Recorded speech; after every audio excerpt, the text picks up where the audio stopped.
일단은 건강 상태를 저희가 평가를 먼저 좀 해볼게요. 그래서 일단 외부에서 있다가 온 친구들 같은 경우는 친구는 이제 한 5일에서 일주일 정도 데리고 계셨던 거잖아요. 네네. 결국에는 전염병이 뭔가 걸려 있는 게 있는지, 뭐 기생충이라든지 이런 외부 기생충이라든지 이런 거가 조금 노출된 게 있는지 그런 부분인데, 전염병 같은 경우는 대표적으로 고양이들이 외부에서 걸렸을 때 진짜로 생명을 위협할 수 있는 종류의 전염병은 번백혈구 감소증이라는 병이거든요. 네.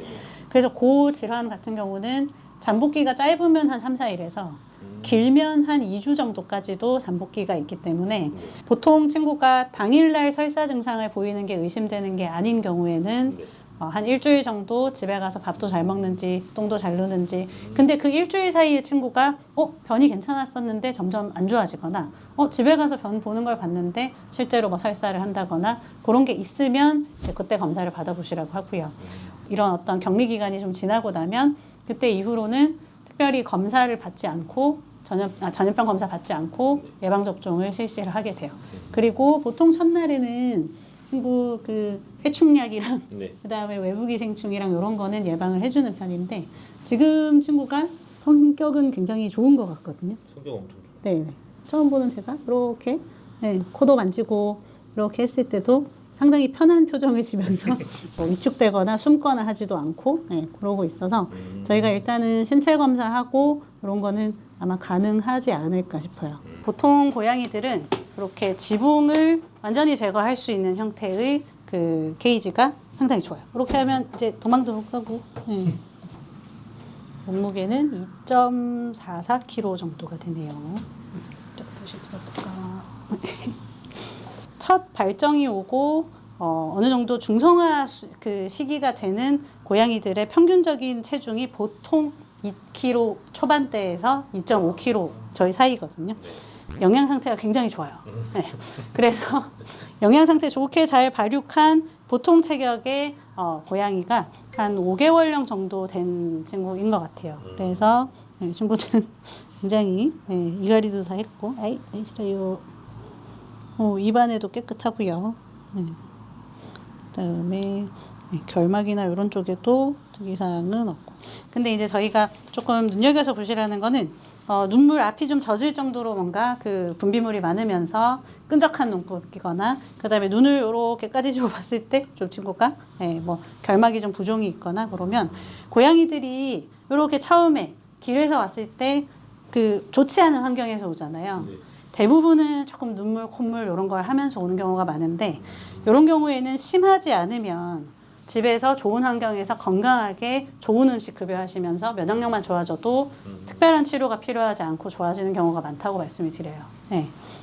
귀 상태는 상당히 깨끗하고 겉에 묻어나오는 정도는 요거는 뭐 걱정 안 하셔도 되는 정도예요. 그러니까 외부 기생충 중에 제일 대표적인 게 귀진드기인데, 의외로 귀진드기는 이렇게 밖에서 오는 친구들한테 발병률이 높은 것보다는 뭐 샵이라든지 이런 데서 오는 경우가 조금 확률적으로는 더 많은 것 같아요. 이게 밀집된 친구들한테서 서로 옮고 하는 경우가 더 많고, 오히려 자연 환경에서 귀진드기가 발생해가지고 자식끼리 옮고 막 그러지는 잘 않는 것 같기도 해요. 네. 그런 뭐 털 사이사이에도 혹시 뭐 특이사항이 있는지 그런 것도. 강아지들은 간혹 뭐 개선충이나 이런 것들 그 피부 기생충들이 간혹 있는데 고양이는 생각보다 많지는 않아요. 그다음에 엉덩이 한번 보자. 그래서 외음부라든지 이런 그 항문이라든지 이런 데 분비물 여부랑 이런 것들도 보시고, 그다음에 알았어. 구내염이 발생해요. 어린 나이 때 구내염의 발생이 의심되는 경우도 있거든요. 왜냐하면 길고양이들한테서는 만성구내염 환자들이 많기 때문에 구내염에 걸린 엄마 고양이가 물고 빨고 해서 키운 새끼들이 조금 확률적으로는 발병을 일찍 하는 경우들도 있고, 그런 친구들이 염증의 어떤 그 징후가 있는 경우들도 꽤 있어요. 그래서 그런 친구들은 보안 관리 열심히 하시라고 그 말씀을 드릴 때도. 네, 깨끗해요. 깨끗해요. 저는 처음에 병원에 왔을 때 고양이들이 조금 불쾌할 수 있는 지점들이 있잖아요. 체온 재는 게 가장 또 그런 부분이, 엉덩이를 찔러야 되니까. 그래서 그런 거 할 때는 알았어. 먹이세요. 응. 기분이 나쁘지만 괜찮아, 그지? 그래. 맛있지? 조금 그 변이 무른감이 있어서 그 부분은 저희가 그 분변 검사 통해 가지고 보고 확인해보고 특이사항 없으면 장염 치료 한 일주일 정도 받고 컨디션 괜찮을 때 예방 접종 이제 1차부터 시작하시면 될 것 같고요. 네. 친구가 제일 중요한 거는 식사를 잘 하는지 여부가 가장 중요하고요. 그러니까 내가 변이 무르고 한데 밥도 안 먹고 기운도 없고 아니면 구토 증상을 동반하거나 하면 그거는 사실은 병원에서 빠르게 치료를 받으셔야 되고 보통 이렇게 어린 친구들 외부에 좋지 않은 환경에서 온 친구들 같은 경우에는 장내 세균총 구성도 좋지 않고 가벼운 세균성 장염이라든지 이런 부분을 만성적으로 달고 있는 경우도 있어서 이런 경우에는 치료를 조기 해주시면 생각보다 빠르게 호전되고 치료가 되는 경우가 많아요. 그래서 친구는 오늘 확인하고 해보는 걸로 하고요. 구충제를 한번 먹어볼 건데 저희가 그 약을 먹을 때 저는 보호자분들한테 자세를 잘 잡으셔야 된다 말씀을 드리거든요. 네. 보통 자세는 이렇게 머리를 잡고 하늘을 쳐다보게 하는 자세가 좋아요. 네. 아무것도 하지 않고 하늘만 쳐다보게 했는데도 이렇게 입을 벌린다거나 아래턱에 힘이 살짝 빠져가지고 입을 살짝 벌리고 있는 관찰이 되잖아요. 그럼 여기서 약 넣고 이런 식으로.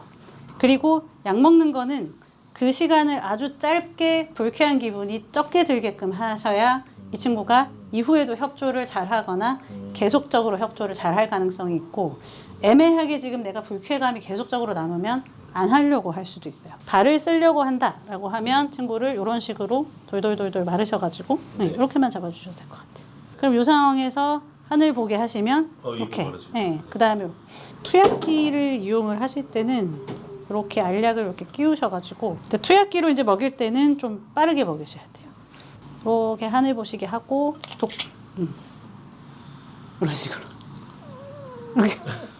투약기 같은 경우는 장점은 사람 손이 못 닿는 약간 더 깊숙한 곳까지는 들어갈 수 있어서 이런 걸 이용을 하시는 것도 약 먹이실 때는 도움이 됩니다. 그래서 요거는 이제 외부기생충 치료, 그 다음에 예방 목적, 심장사상충 예방 목적으로 저희가 발라주는 약인데 보통 요거는 본인이 그루밍을 못하는 자리에 발라주시면 돼요. 그러니까 집에서도 하셔도 되고, 요 지점쯤에 발라주면 내가 엔간하면 못할 거야. 한 요 정도까지밖에 못하거든요, 고양이들. 그 예민한 친구들은 이런 거 바르는 것도 엄청 불쾌해하는 경우가 있어요. 지금은 이렇게 스파, 됐습니다.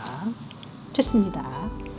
저는 이 시기 때는 막 엄청 이런저런 검사보다는 친구가 실제 건강하게 잘 지내는지를 먼저 평가를 한 다음에 필요한 검사가 있으면 추가적으로 하는 편이거든요.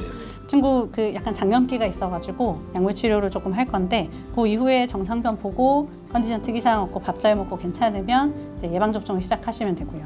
그 다음에 이 친구 같은 경우는 제가 봤을 때는 예방 접종을 하는 도중에 발정 증상이 올 수도 있거든요.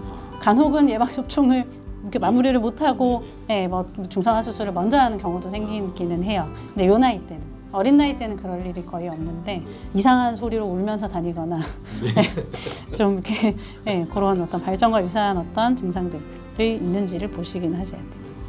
자요? 피곤해.